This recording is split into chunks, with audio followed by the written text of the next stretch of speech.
Welcome to another edition of Bases and Balls with Tribe broadcaster Jim Rosenhaus, brought to you by Jennings Heating and Cooling. We appreciate Rosey spending time with us each week, taking time out of his schedule to pay us a visit and talk Tribe baseball. And Rosey, where I wanted to start this week was this starting rotation going forward, because I like the pieces we have in place. Obviously, with Plesac and Bieber and Savali looking at 2022, but we've also seen the emergence of some other guys, and I wanted you to spend some time on them, like Quantrill, who's just a bulldog on the mound, and then McKenzie with his emergence. You look at this five going forward, and on paper, this looks to be pretty well set, and also you can expand that there's some other youngsters that are ready to make their impact as well. Yeah, and Ray, I think the big X factor is health. And I think we saw that come into play this year. There's no denying that. The five you mentioned, if healthy, that's tremendous. But I think we've seen you need more than that. Maybe things calm down a little bit next year as you get further away from the short season a year ago. I don't know if that's been a contributing factor or not, but boy, you can point to it throughout baseball, pitching injuries especially. So the key will be, do we see Bieber and Savali before the end of the season to maybe allay some fears that they might have some lingering issues? I think if they can get back on the mound before the end of the season, that's a huge plus. And then with McKenzie, he just went on the injured list on Wednesday with some shoulder soreness. It sounded like precautionary, just to be careful with a pitcher who's had injury issues in the past. But until he starts, putting back-to-back 180 inning seasons together, I think there'll always be a question about durability there, because I think the stuff is there. He's shown that the last couple of starts that it's really, really good. Now you try and work on things durability wise so it can be a real factor. But at least those five, it looks really good. And with some of the others who've gotten experience this year, I think they feel good about the depth too. And there's more coming that they got in trades and things like that from the minor leagues. Yeah, I agree. And I know there's been good and bad with some of the guys that we've been forced to put on the mound with all the injuries, from Mejia to Morgan. I like Hedges, what I've seen on those fronts, but those are guys who have got some experience maybe at the major league level, Rosey, that they weren't expecting for a couple of years. Yeah, I think Eli Morgan projects as a starter for sure, but who knows, maybe with J.C. Mejia and Sam Hentges, maybe they're bullpen guys, who were starting because of need, but maybe that's their future role. Who knows? That they could be starters too, but you certainly got a year under their belt of pitching in the big leagues, and you got to believe that can only be a good thing.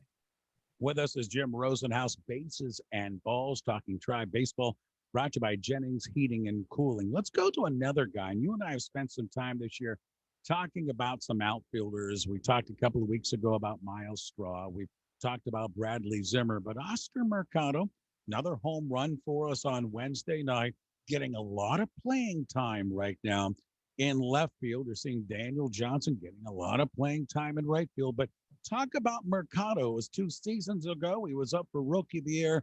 Last year struggled. Beginning of this year, we didn't see him. Last couple of months, you see each and every at bat. How's he doing? You see flashes like last night, not only the home run, but I think it was a single up the middle later in the game. I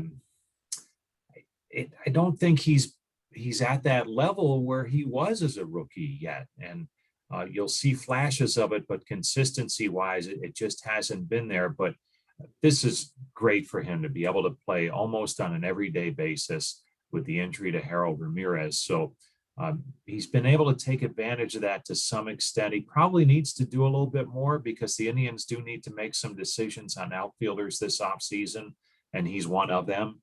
So, I think this last month and a half is really big for Oscar Mercado.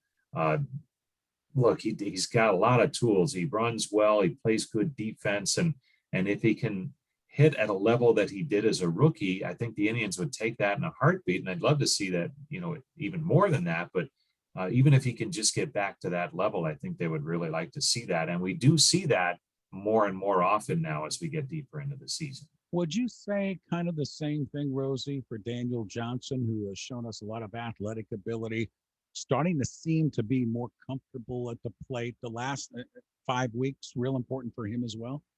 They are, but I'm going to say not as important as they are for Mercado, just based on where Johnson is, in terms of experience and the outfield picture. I think, the Zimmers and Mercados, they're at that point where the Indians have to make some decisions on them to make room for others, but also where they are in their contracts and things like that. So I think that's where some of the pressure comes into play on those guys, as opposed to Johnson. He's still trying to get his feet wet at the major league level, but there's some nice things there. You've seen some power and some speed, so they like what they see there too.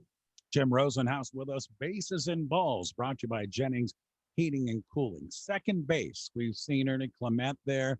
We've seen Jimenez there the last few weeks since the trade of Cesar Hernandez. You also know what we have coming up through the system, and you've told me maybe a bevy of talent in those middle infield positions. How do you see second base right now? I don't know. I wish I could tell you, Ray. There's so much involved there. It's funny because if you had asked that maybe back in April, you would have thrown out all those names of young infielders that are in the system. And then, now you have Owen Miller in that mix with Clement and Jimenez. But then Ahmed Rosario has gone out and had a great year. And so you kind of think, well, shouldn't he be the shortstop next year? Who's going to be better than that? He's been really, really good. He's going to hit close to 300 if he keeps this pace up, and he's played some good defense at short. So do you want to mess with that? He's only 25, so he's a young player. So it does kind of shuttle some more players over to that second base side of things who are normally shortstops. I'm talking about Jimenez and Gabriel Arias down in the minor leagues, and there's some others down there too. So I don't know. We threw out a bunch of names right there. They're all in the mix. How's that? That sounds good. Emmanuel Clase, he has been just lights out. I know he had a couple of bumps about a month or so ago, but he has been on a roll as of late. And he's the guy we got from Texas. Everybody knows that story by now. Pumps the ball in there 100 miles an hour. He is the prototype closer. With his talent, what you've seen, you talk about being young, he's still really young at the back end of that bullpen. Has his progress surprised you at all, or did you see enough of him coming up through the last couple of years to say, boy, we've got something special? Well, we had a chance to see him with Texas just a little bit when he was still with the Rangers. And I mean, anybody who throws 100 gets your attention. And then we didn't see him last year because he was suspended, had a PED suspension. So we didn't see him. And then for him to come in at his age, having missed that time and been completely dominant this year, that's pretty impressive. It really is. And he's made some real good progress. Early in the season, he wasn't racking up the strikeouts the way you would think for someone who throws as hard as he does. So even though he's throwing that hard, he still has made some refinements with his command, and it's much better. And he's throwing the slider a lot more.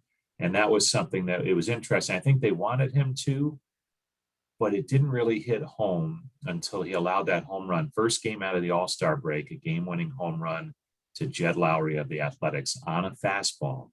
And it was after that game, they sat him down. They said, look, if you work that slider in a little bit more, that fastball will be even better. But if they know the hard stuff's coming, even at 100, it can go over the wall in a hurry because these guys are major league hitters. And I think he took that to heart. I chatted with him earlier this week, and he said he really has liked the development of his slider, and he can throw a couple of different versions of it. So it's really become a weapon for him, and it just makes that 100-mile-an-hour cutter that much better. He is something special for sure at the back end. Bases and Balls. Tribe broadcaster Jim Rosenhaus joins us each week here on WAKR. Rosey, I always appreciate the time. Thanks for the visit. We'll get back together again next week. Thanks, my friend. You got it, Ray.